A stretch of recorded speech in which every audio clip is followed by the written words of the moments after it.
Mom. Hi, Lee. How are you? It's May. It is May, and it's a lovely May day here in Florida. Gorgeous. It is absolutely the perfect weather in Florida, so we thought we'd come out and have a little tea party under my tree. And it's the perfect day for it, It is a perfect day for it. So if you hear traffic, it's just my neighbors driving by.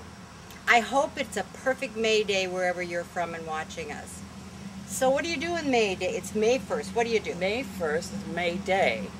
So when I was young, we always delivered May baskets. I don't know if you all have done that, but when I was a kid, we'd make little paper baskets.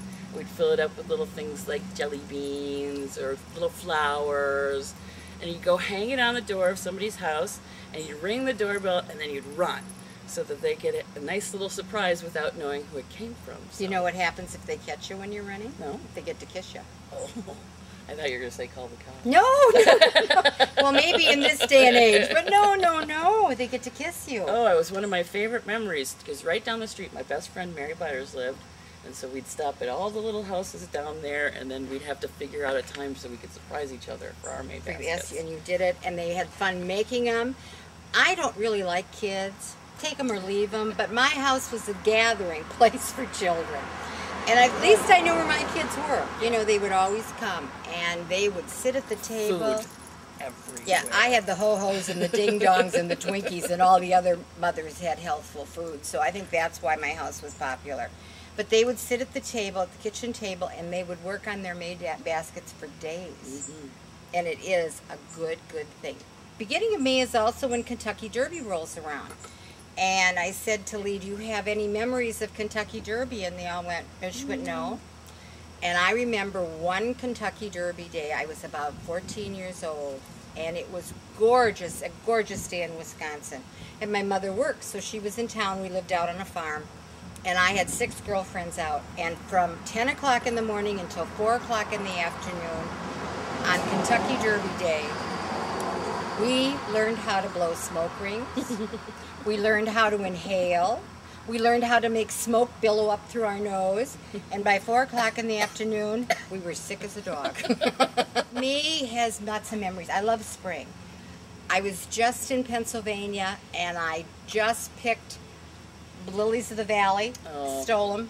I got out, went to a restaurant, got out, and here was a whole batch of lilies of the valley. I love those. I know, we don't have them in Florida. We don't get them here. I know.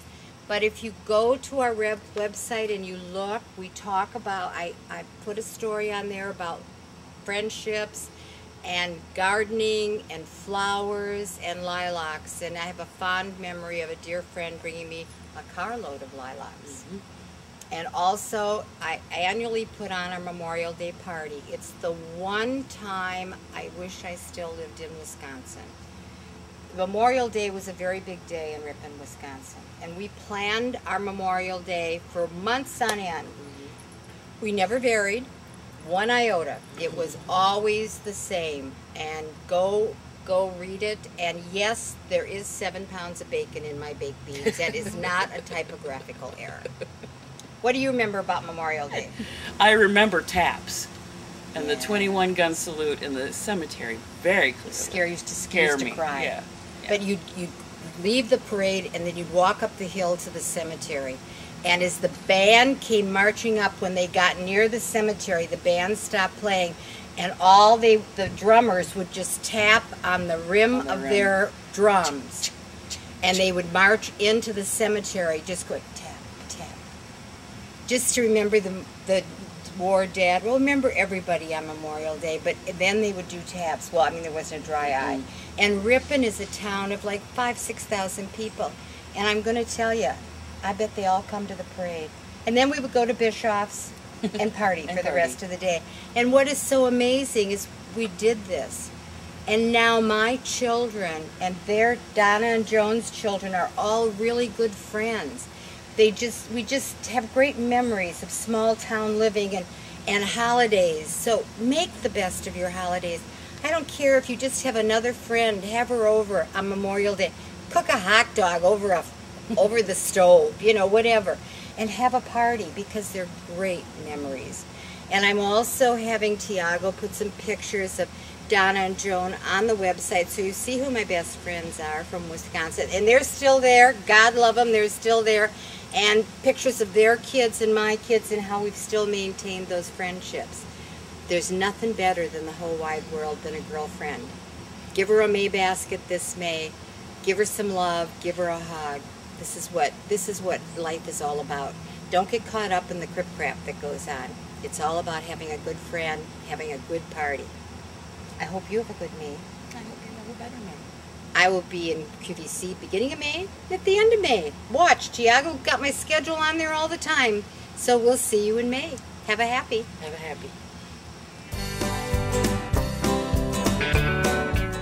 Hi. I have a couple tips for you to have fun this May. Yes. When we sat down, I said, oh, let's have a tea party out in the garden today. We took little teacups and we took little plants of impatiens. And when I say we I mean Tiago and Marcelo, you know, get dirt under the fingernails. I just can't do it. But you plant little teacups, and then when you have women over for lunch, you put a little teacup in front of them. Go to a flea market, go to a little old junk shop and buy old teacups and plant them, and then when they go home, they take the teacup with them. And you know what? They think about you all summer long because you gave them a little gift. Oh, isn't that nice? Now you got a tip. If you look right behind me here, you'll see these lovely hanging lanterns. These are very, very easy to make. And again, we meaning Tiago and Marcelo. You just take a mason jar, a ball jar, take the cap off, get some wire, baling wire, twist it around, make a little hook, and there you go, you're done. Put a candle in it and you've got just great little lanterns for behind you. And I use them often when we entertain. I put them over picnic tables and we just put them They're everywhere. very pretty. You can use any size, any height, up and down, just like we have it going on here. And they're left over from my canning days. I used to make pickles and I used to can everything. Oh, you did. I know. Yeah. Fond memories. Yeah. Don't do that anymore. My kitchen, I promise you, is virginal. But it's a good use for all my bulb jars. Yes, it is.